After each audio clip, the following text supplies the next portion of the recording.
विचारसागर तरंग दुसरा परिच्छेद 13 क्रमांकाचा कर्माने मोक्षाचा असंभव आणि ज्ञानाने मोक्षाची सिद्धी या तरंगाचा समारोपाचा विचार आपण आजच्या पाठामध्ये करत आहोत।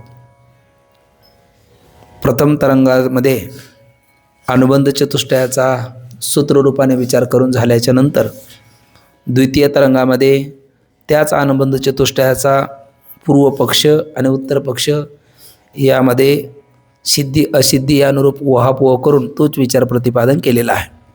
एकंदर 13 परिच्छेद या तरंगामध्ये आहे आणि पहिल्या 4 परिच्छेदामध्ये 2 अनुबंधाच्या सिद्धी असिद्धीचा विचार आहे। पूर्व पक्षाच्या मते या ग्रंथाचा अधिकारी कोणीच नाही, सिद्धांत मते पुष्कळ नाही हे मान्य आहे, पण कोणीच नाही असं नाही, कोण आहे तर मुमुक्षु आहे। पुन्हा दुसऱ्या तिसऱ्या आणि चौथ्या परिच्छेदामध्ये पूर्व पक्षाच्या मते या विषयाची असिद्धी आहे का तर लक्षण साम्यात एकत्व सिद्धी, लक्षण साम्य नाही म्हणून विषय सिद्ध होत नाही। त्यातही सिद्धांती म्हणतात विशिष्ट जीवाचं शुद्ध ब्रह्माशी ऐक्य होत नाही हे आम्हाला मान्य आहे, पण त्यातला जो लक्ष भाग साक्षी आहे त्याचंही ब्रह्माशी ऐक्य होत नाही असं मात्र नाही, त्याचं होऊ शकतं, म्हणजे विषयाची सिद्धी आहे। आणि मग 5व्या परिच्छेदामध्ये दोन्ही मताला मान्य असणारा काही विचार अगोदर समोर ठेवला।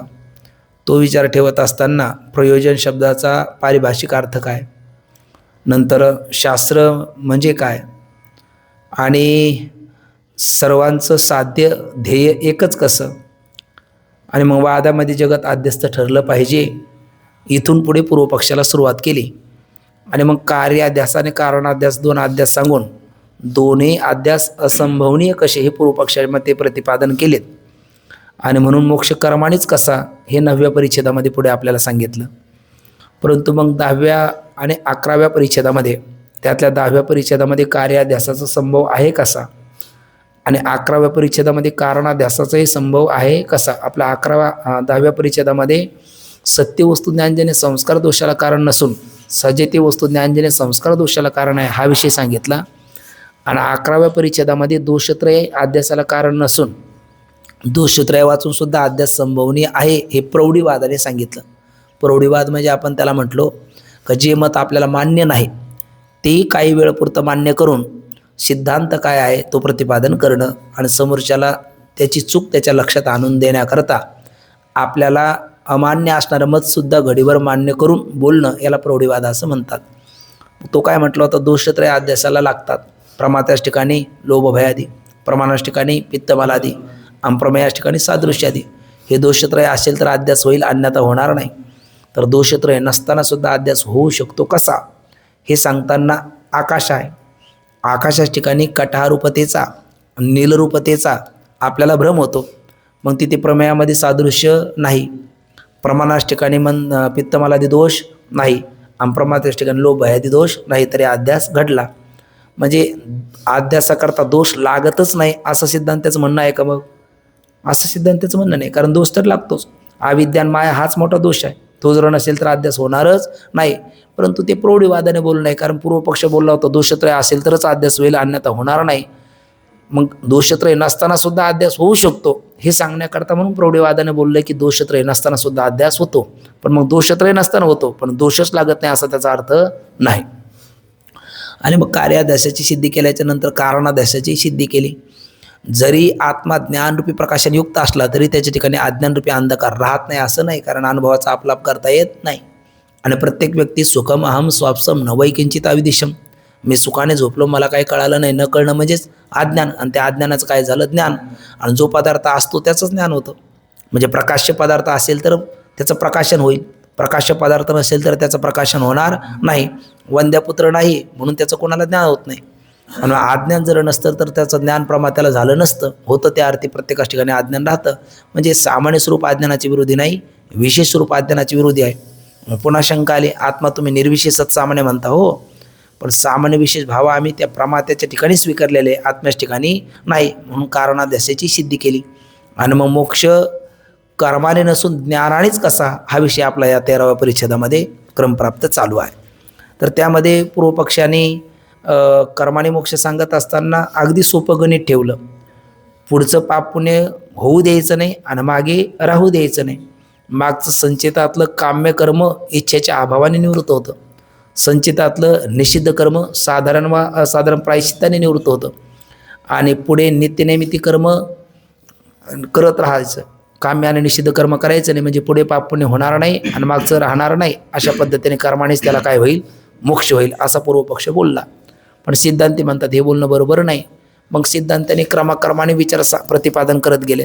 त्यातला पहिला विचार सांगितला का नित्यनैमित्तिक कर्माला फल नाही असं आपण बोलता, तर हे बोलणं तुमचं कोणत्या दोषाने युक्त आहे? वदत व्याघात दोषाने युक्त आहे.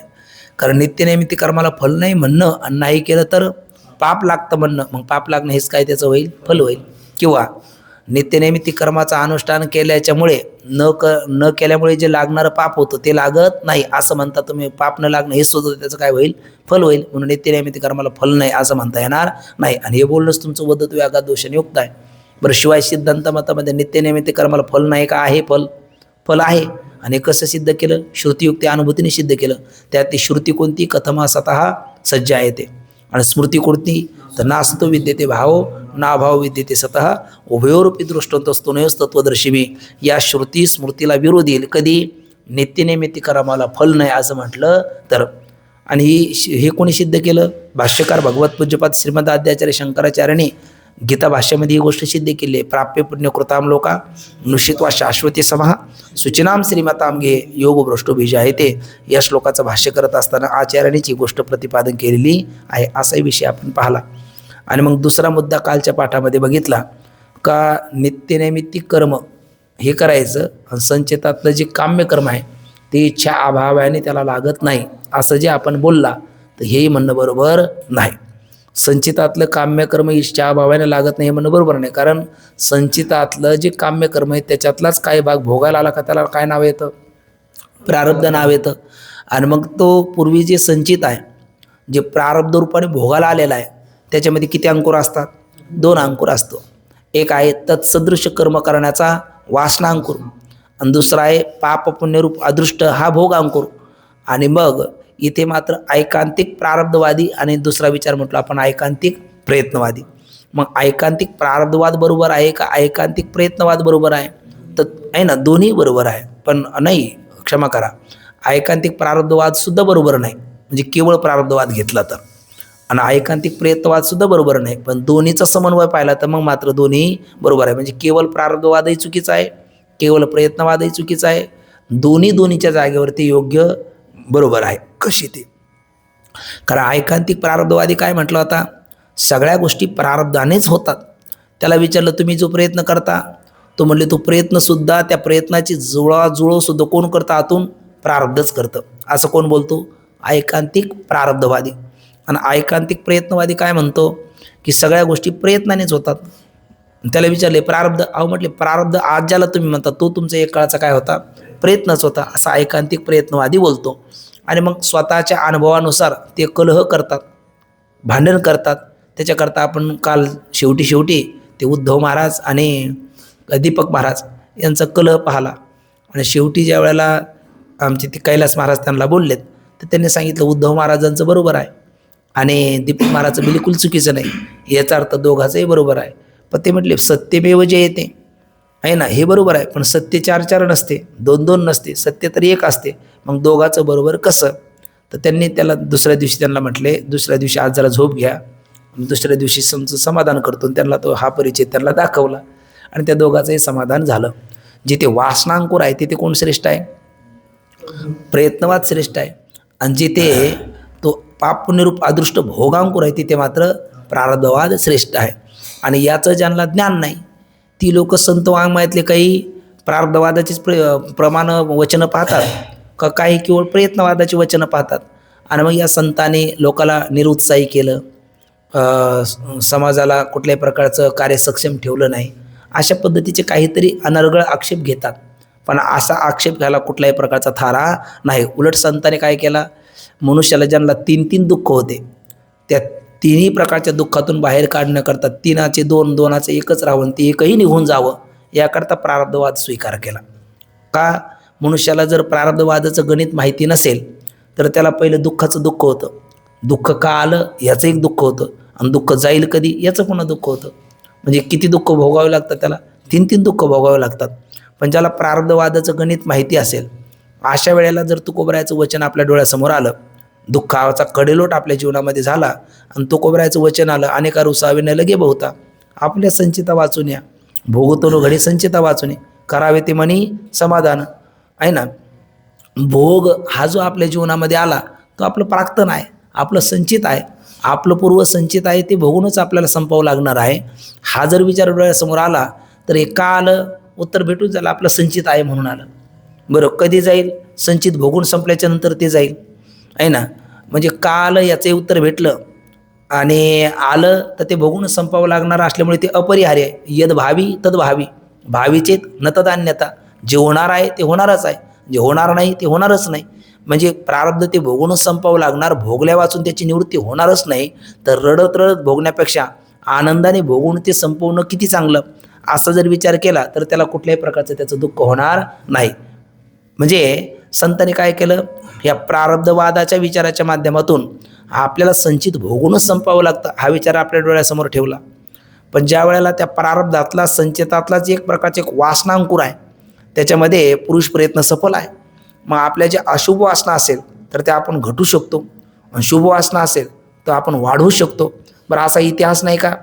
तो रत्नाकर दस्यू, तो संतांच्या सहवासात गेला. दस्यू शब्दाचा अर्थ डाकू, दरोडेखोर, वाटमाऱ्या. म्हणजे उपजीविका लोकांचे खून करूनच, लोकांचं धनसंपत्ती हडप करूनच आपलं कुटुंबाचं पालनपोषण करणारा. पण ज्या वेळेला देवर्षी नारदाची भेट होते, आणि काल आपण वाक्य बोललो, सत्संगत्वे निसंगत्व, निसंगत्वे निर्मोहत्व, निर्मोहत्वे निश्चलतत्व, निश्चलतत्वे जीवनमुक्तम. मग या अवस्थेला ते प्राप्त झालेत. कोळ्याची कीर्ती वाढिली गहन केले रामायण रामायादी, बोलीला वाल्मिक तैशीची करीने वर्तुन दावीन म्हणे नामा. एवढं महान एक प्रकारचं पद भगवान प्रभू रामचंद्र देवाचा अवतार होण्यापूर्वी हजारो वर्षी त्यांनी घटनाक्रम लिहून ठेवला. बरं, आंबेडकरांची घटना आहे, पण बऱ्याच वेळेला आपल्याला काही दुरुस्ती करावे लागतात.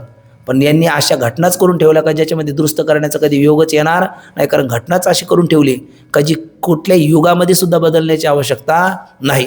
म्हणजे आणि हे कोणी लिहिलं? एका डाकूने, एका दरोडेखोराने.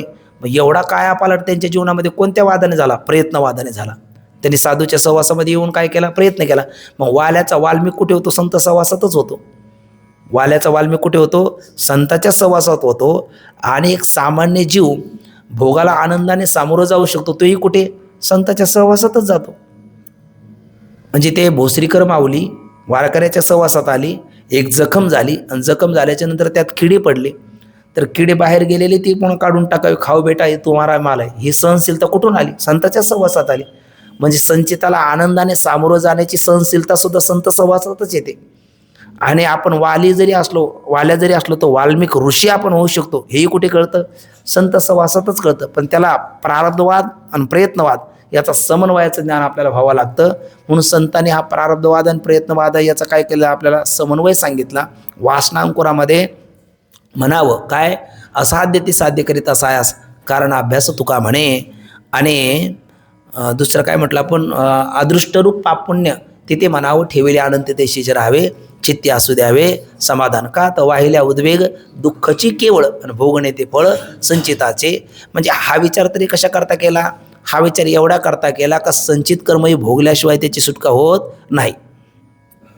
संचित कर्मही भोगल्याशिवाय सुटका होत नाही. मग संचित कर्माची जर भोगावाचून निवृत्ती होत नाही, हे जर खऱ्यातलं खरं असेल तर संचिताला आनंदाने सामोरं जाणं हेच खरं आहे ना. त्याला आपण आनंदाने सामोरं गेलं पाहिजे. आणि या निर्णयावरनं आपल्या ही गोष्ट लक्षात आली